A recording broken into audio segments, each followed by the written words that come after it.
Virgo. My name is Tanya and I'm going to be doing a month ahead reading for you for January.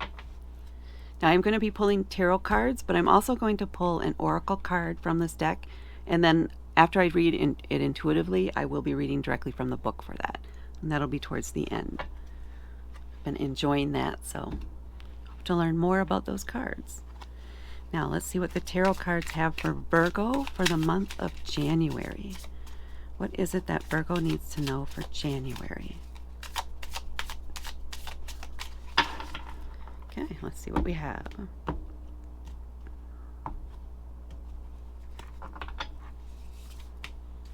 The Three of Pentacles,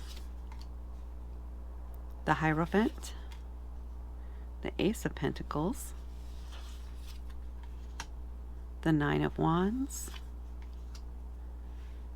and the Queen of Chalices. I just have the word stepping into her power coming to my head.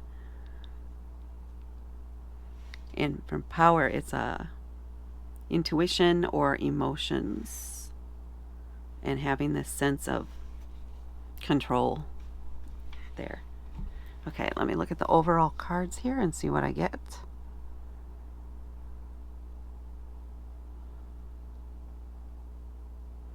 It feels like there's a new opportunity for you to take a lead role in something based on your work in a project, in a certain project, which is going to open more doors for you.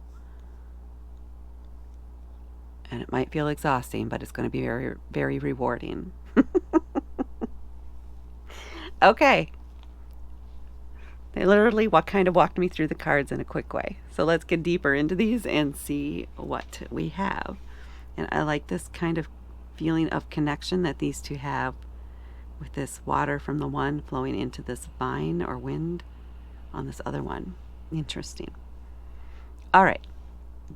Three of Pentacles.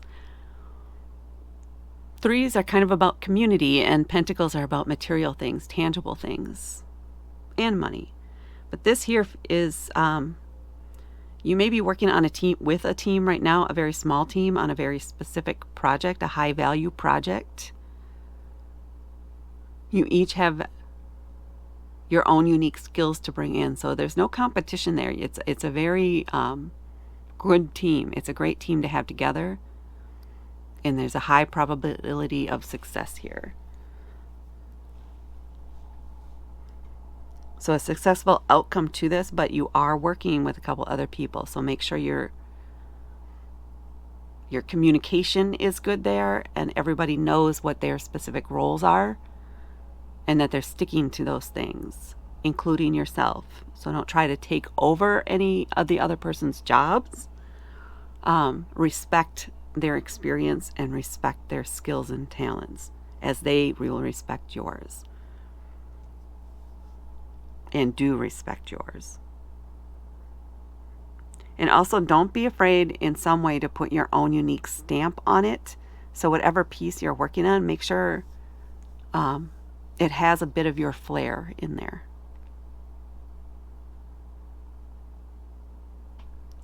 And then we're moving on to the Hierophant. This is a major arcana card. This is a card that indicates a teacher. It could be the law. It could be a guru. It could be, a lot of times you see this, it looks like a pope figure on the card. So you could be the student, or you could be that leader. And this is a lot also about, there's a lot coming in on it, so hold on. About learning the basics, the rules, how things are supposed to be. So what are the laws? So that you know how to work within them, you need to know what they are.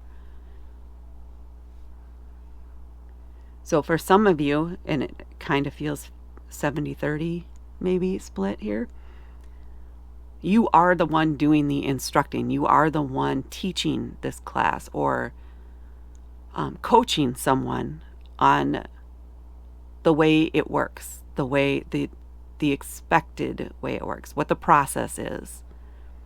So this step, this step, this step, this step. One step at a time, and this is the way we do it right now. This is how it works. And the rest of you are the students here, where someone is giving you that instruction and laying out what the rules are or what the laws are in this area, what applies to you in these circumstances. So you're learning. Now, whether you're on whichever side you're on, because this is a major arcana card, this is going to cause a shift in your perspective, possibly related to what this particular subject is for you. It's something that's going to influence you in a positive way and help you move up or move on or level up in some way.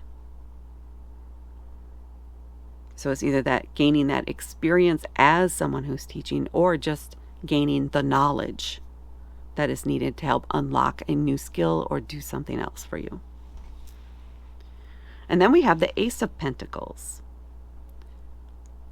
Aces, it's a quick energy, and they're about beginnings, that initial step, that initial spark, idea.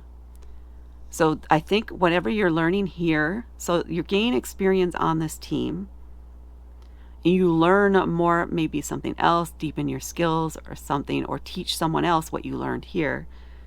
And now there's this new idea, this new possibility for how you can use that, what you've learned, the experience you've gained, in a new way.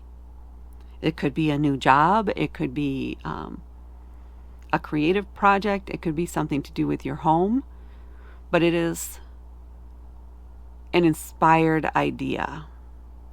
And for some of you, it might be something where you're going to be doing further research on it in order to put together a proposal in order to take it further, take it to the next step.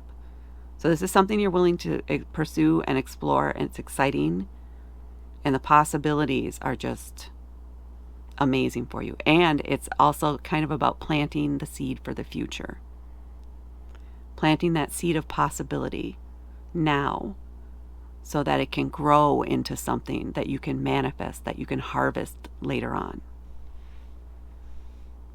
And then we have the Nine of Wands. So the Nine of Wands is indicating that you've been through it. You may be tired, you may be sore. This could be your physical body. I don't know if you've been involved in something that's impacting your energy that way, but you're tired. You're feeling, you're close to the end though, but dang, you are, feeling a little run down, but you are not giving up. You are not stopping. You have enough energy to keep pushing on, but if you could just take a day, take a break, give your body a minute, give your mind a minute, give your soul a minute to rest just a little bit, and then keep pushing forward. Keep going, because you're almost there.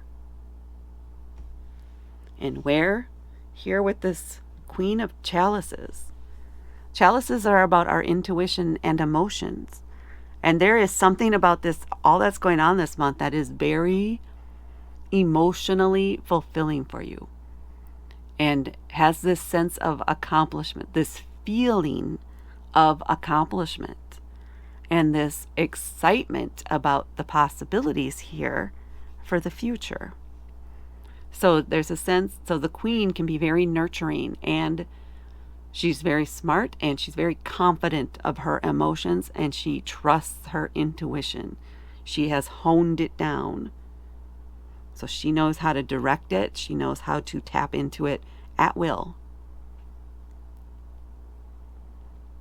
And she is master of her emotions. She names them. She knows how they react. She knows how she will feel in certain situations. She knows how to plan ahead, because she knows what could trigger her.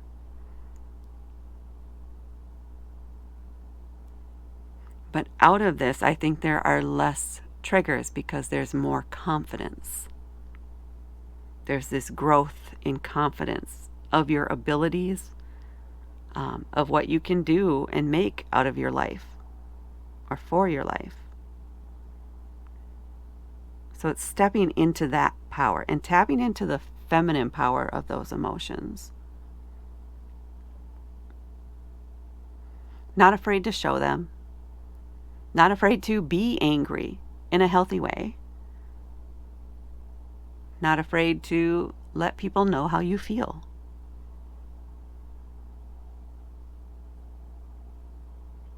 You're not shying away from it anymore.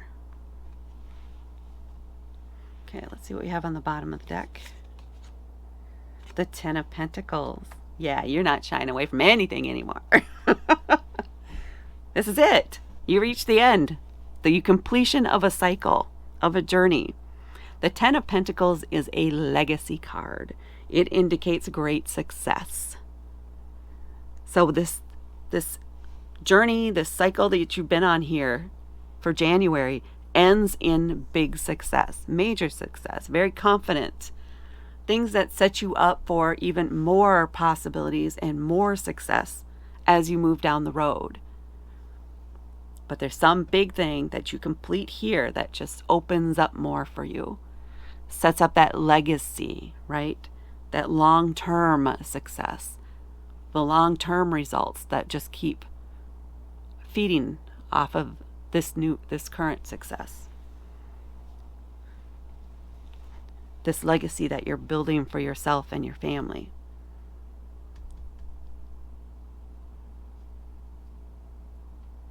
Yeah, stepping into that power and that feeling. Very empowering, like sitting up even straighter. And confidence. Okay, let's see what we have for an oracle card for you.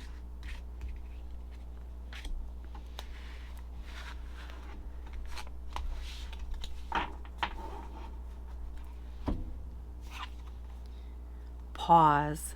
Yeah. Take time to pause. Because it's a lot going on. It's exciting, yes, but you need to make sure you take time. Because there's somewhere in this, or maybe underlying all of it, there's this physical aspect, is what I'm feeling. And there's a sense of a bit of exhaustion. You want to make sure you're taking care of your body and your mind and give it a break. Turn your focus on something else for a day or so and reset in a way. Give yourself a little minor mini retreat or break or something. Indulge in something that causes you to slow down and just breathe for a little bit. It also gives you time when you do that and take your mind off of it for new things too. Your mind will continue working on providing a solution if you have a problem in the background while you're focused on something else. And it allows you to come up with more creative problem-solving ideas or opportunities that might be out there for you. So make sure you are taking those little breaks, maybe even throughout the day, making a conscious decision that when I break for lunch, I am totally disconnecting from work. And I'm going out of the office or outside where I don't turn off the phone and everything and just sit in that stillness, sit in that quiet, sit in that space and be present with whatever you're doing at that time. And then you can come back fresher, stronger. Now let's see what the book has. So this is written from the perspective, first person perspective of a magical hare that lives in Wandwood. So, and these cards are in no particular order that I can see in the book. But they do have full color pictures. So I'm looking for that picture here in the book, which is a lovely one. Very light and airy. Here we go. Traveler's Rest. Well, how about that? Yes, rest. All right, let's see what he has to say. There are times, and perhaps this is one of them, when a journey becomes a chore. What began as a definite ambition meanders into the unknown. Sometimes it's life that pulls us from the path. Other times it can be something as simple as the unintentional action of another. but nearly all the time the result is the same. Each step becomes more wearisome. The way back looks suddenly more appealing than carrying on. We are, to all intents and purposes, quite stuck. The same is true of these very woods we stand in now. So many paths to choose from, so many undiscovered opportunities to reach your chosen destination. Thankfully, most journeys are without incident, with new and spectacular delights waiting around each corner. But sometimes an inner voice takes charge, telling us to turn back and to continue risk losing sight of the very thing we set out to find in the place. Whenever this happens to me, I say aloud one of the most powerful magical spells I ever learned. Just 3 words. I am lost. Which, if said with genuine conviction, summons the traveler's rest you see before you now. A place that simply asks you to be and nothing else. Take a look.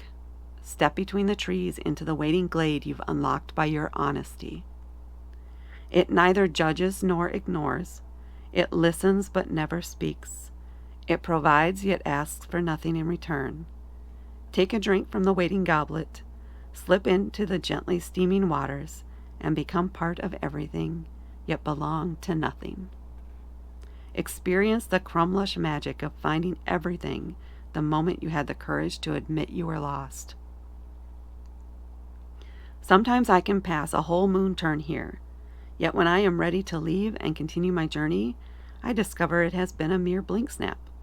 The glade disappears as silently as it first appeared, and I am returned to the exact same spot where I first called out for its simple comforts. The traveler's rest offers no startling guidance or insights, no unexpected paths or hidden shortcuts. That's not its purpose. The healing magic comes from your own honesty, your willingness to ask for the time and space you needed when you needed it most. To admit we are lost is the first step to truly finding ourselves. Many times I have never completed journeys I confidently began with high expectations and ambitions. But in losing my way, I've discovered more about myself, often returning wiser, more confident of the limited abilities I am fortunate enough to possess. Today, as an old magical hare, I begin many journeys. Old age hasn't dimmed my desire to learn and explore both myself and the spectacular world around me. And the part I look forward to the most? Simply getting lost. When you feel lost, call on the traveler's rest. Give yourself time to heal and rediscover that which is you.